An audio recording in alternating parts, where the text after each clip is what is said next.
do you know that 80% of ACL injuries involve another structure? When an ACL injury happens, it rarely just tears itself, it involves other structures. And those other structures are really going to dictate what surgery you have, your recovery, and your rehab. In this video, we're going to break down what happens when you tear an ACL with other structures, the most common ones, and the implications for the rehab and prognosis moving forward. My name is Dr. Marco Lopez, Doctor of Physical Therapy and Certified Strength and Conditioning Specialist, and co-founder of the Basketball Doctors.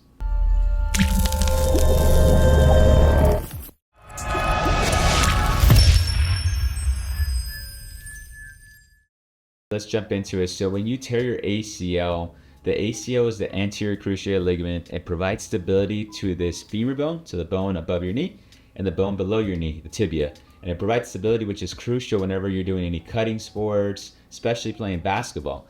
So whenever you injure your ACL, a lot of the times there's other structures involved, because when you injure the ACL, there could be a contact, non-contact, and we have a whole video describing the whole rehab process and how the anatomy and everything. If you click the description below, I'm just going to give you guys a quick overview.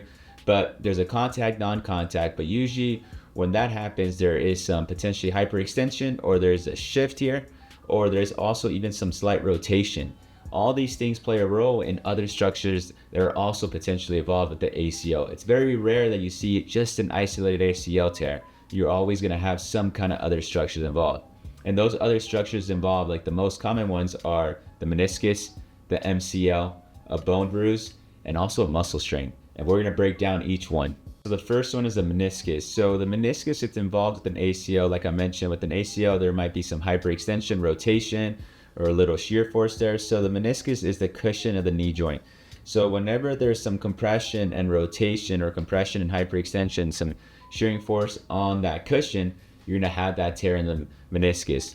When you have that tear in the meniscus, and it's very common with an ACL injury, what you're going to do is you're going to see people often have more pain than others, because the meniscus, it is a cartilage, so it is more painful than just an isolated ACL tear itself. Also, when it comes to recovery, surgical purposes, you're not only going to be reconstructing the ACL, but you have to do something with the meniscus. So with the meniscus, there's two main options: a meniscectomy, where they remove part of the meniscus that is torn, or number two, a meniscus repair, where they repair part of the meniscus that's torn.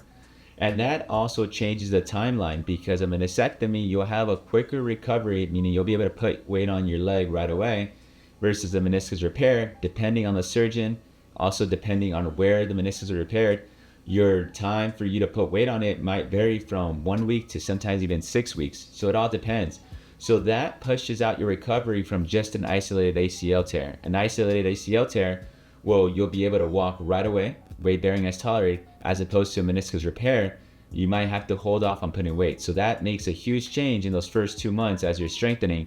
With an isolated ACL tear, you're able to start doing all your stuff right away. A meniscus repair might have to hold back a little bit there. Next one is the MCL. The MCL is the medial collateral ligament. It's the ligament that also provides stability, but towards the inside part of your knee, connects that femur bone to that tibia bone below. And with that one, that usually gets injured when you tear your ACL. If there's a contact injury, someone hits you from the outside, pushes your knee inward. Whenever you see the knee going in towards his body, that usually strains the MCL. So there's different grade levels. There's 1, 2, 3.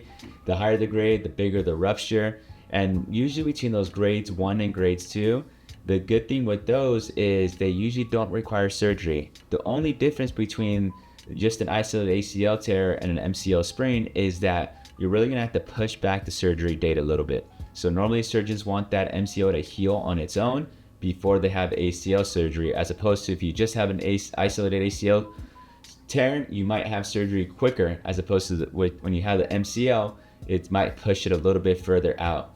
Then if it's not that grade 1, grade 2, it's more that grade 3 full rupture, then that might need surgery. And when it needs surgery, then that pushes that isolated ACL injury even further out, because you might need to have that surgery before you have the ACL surgery. Depending on what the surgeon says, there's different recommendations, but that's going to require another surgery as well.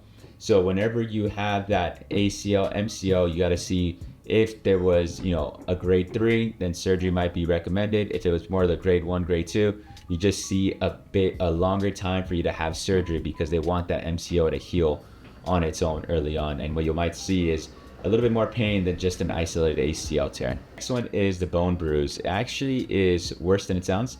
So the bone bruise is actually the bones hitting each other, and it's actually very painful. So whenever you have an ACL injury, you potentially could have a bone bruise because you go into that hyperextension or you have rotation where the bones actually hit each other.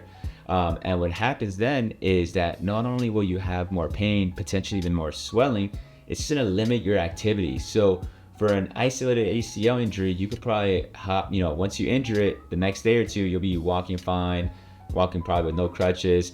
But when you have a bone bruise, it's just gonna be painful. It's gonna be painful to put weight on it. That really irritates a lot of people. So what happens then is normally we want to do some prehab before surgery. Your prehab's going to be very limited because you won't be able to do functionally all the stuff that we want to do before surgery, meaning like you might not be able to do too much strengthening before surgery because of that bone bruise.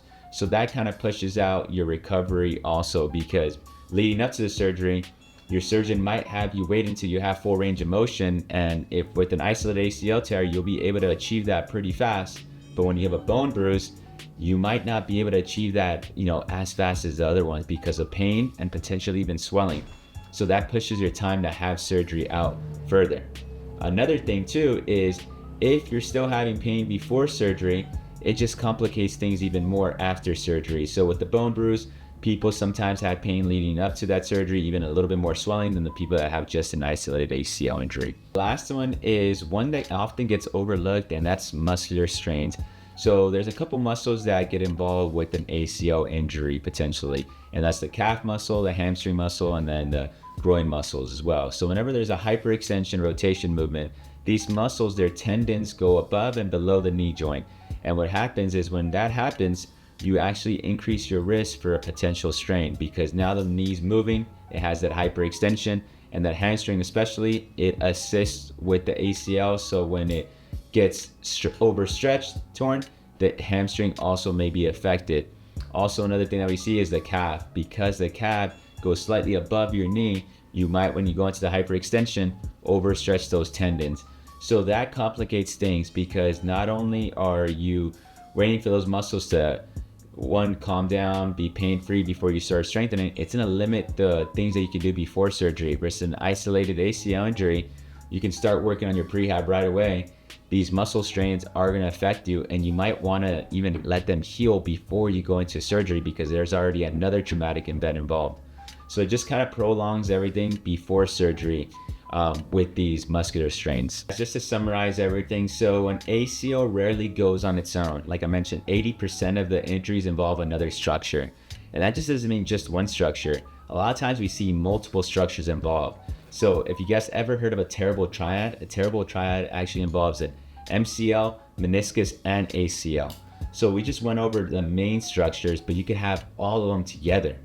But like I mentioned, those are the main ones. There's other ones such as a fracture. You could have an avulsion fracture from the ACL itself. You could also have the joint capsule itself be overstretched when you go into some hyperextension. But these are the most common ones. And if you guys have any questions regarding your ACL injury specific, or if you guys want us to cover more into detail these injuries, comment below. And if you need help with your ACL rehab, send us a message or hit us up on Instagram or TikTok and see how we can help you. And share this video with friends and family. We are the Basketball Doctors. Let's ball for life.